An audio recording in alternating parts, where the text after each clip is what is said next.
សូមក្រាបលំអងកាយសួស្ដីប្រុសស្រីកំឡោះក្រមុំទាំងមេម៉ាយក្មេងចាស់ទាំងអស់គ្នានៅខាងភូមិតបស្រូវខេត្តកំពង់ឆ្នាំងផងដែរបាទនិយាយពីថាបងប្អូនហើយអេដមីនពិតជាមានសំណាងណាស់ដែលបានមកចូលរួមមង្គលការរបស់ក្មួយប្រុសនៅខាងខេត្តកំពង់ឆ្នាំងបាទនិយាយចំទៅត្រូវជាក្មួយប្រុសក្រុមសម្ដែងរបស់ខ្ញុំផ្ទាល់តែម្ដងបងប្អូនទាំងអស់គ្នានិយាយពីថាបងប្អូនហើយនៅខាងភូមិតបស្រូវនឹងមនុស្សច្រើនកកខ្លាំងមែនទែនចូលរួមមង្គលការហើយចំណែកឲ្យខ្ញុំនេះវិញបងប្អូនហើយគ្មានមកទៅចូលរួមហែនឹងគេទេព្រលឹមឡើងបើកភ្នែកមកងូតទឹកងូតអីស្លៀកពាក់កៅអៅរៀបចំខ្លួនមកកាន់តែទូរស័ព្ទដើរថតទៅពីវាពេះកាលពេញនឹងឯងបងប្អូនអ្វីដែលខ្ញុំស្ញប់ស្ញែងនឹងកោតសរសើរខ្លាំងបំផុតនោះគឺបងប្អូនដែលរស់នៅភូមិតបស្រូវហ្នឹងបងប្អូនព្រលឹមឡើងគឺស្រោតដៃស្រោះជើងគ្នាខ្លាំងមែនទែនមកដល់រោងការមុនខ្ញុំបាត់ហើយពុកម៉ែបងប្អូនយាយតាពូមីងនៅខាងភូមិតបស្រូវហ្នឹង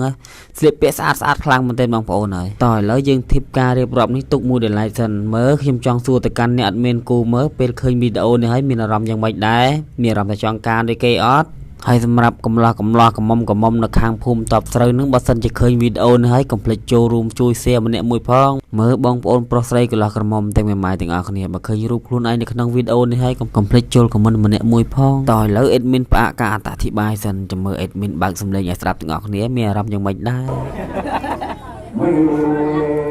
ចូល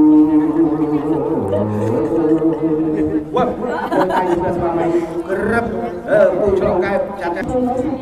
Pakai deh.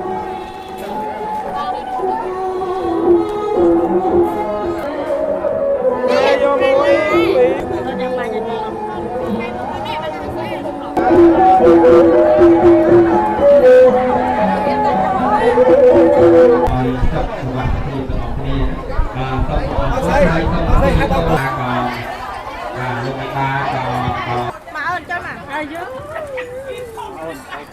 Tụcសម្រាប់ភ្ញៀវ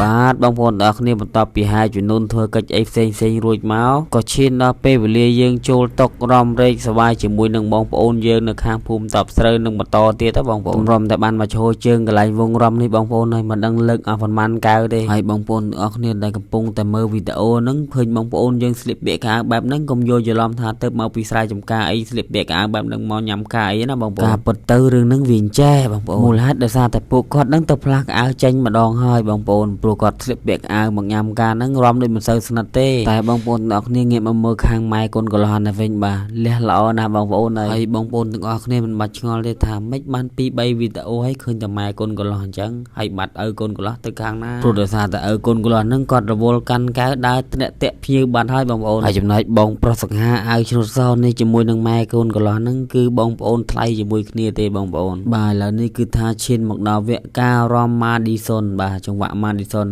មើលទៅខាងបងចែស្រីប្រហែលអ្នកហ្នឹងគាត់រំ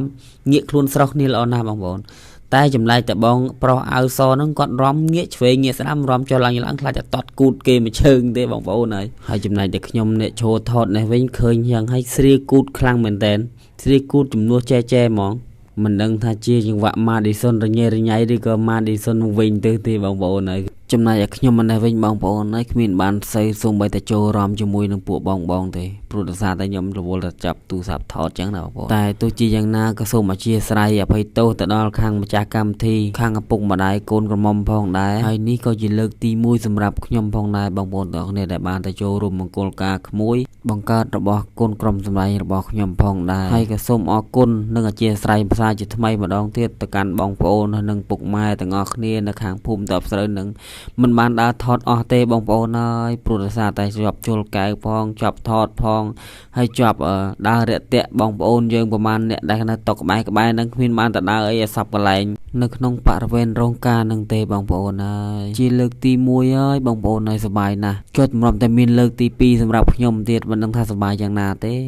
បើសិនលើកក្រោយមានឱកាសសាជាថ្មីបានទៅលេងនៅខាងនឹងម្ដងទៀតខ្ញុំនឹងសប្បាយអស់ដៃតែម្ដងហើយអ្វីដែលខ្ញុំសោកស្ដាយខ្លាំងបំផុតសម្រាប់ខ្លួនឯងបំផុតនោះគឺបងប្អូនហើយខ្ញុំមិនបានរំលេងជាមួយពុកម៉ែបងប្អូនយើងនៅខាងភូមិតបស្រូវនឹងឲ្យដល់ចប់កម្មវិធីទេព្រោះដោយសារតែពួកខ្ញុំនេះធ្វើដំណើរផ្លូវឆ្ងាយបងប្អូនហើយចឹងហើយទៅមិនបាននៅដល់ចប់កម្មវិធីហើយពួកខ្ញុំក៏សម្រេចចិត្តទៅប្រាប់ខាងម្ចាស់កម្មវិធីនឹងនាំគ្នាវិលត្រឡប់ចេញមកផ្ទះរៀងខ្លួនតែម្ដងទៅអរគុណច្រើនបងប្អូនទាំងគ្នាដែល បានទស្សនាវីដេអូនេះតាំងពីដើមរហូតដល់ចប់បើសិនជាបងប្អូនយើងនៅខាងភូមិតបស្រូវខាងខេត្តកំពង់ឆ្នាំងនឹងឃើញវីដេអូនេះហើយ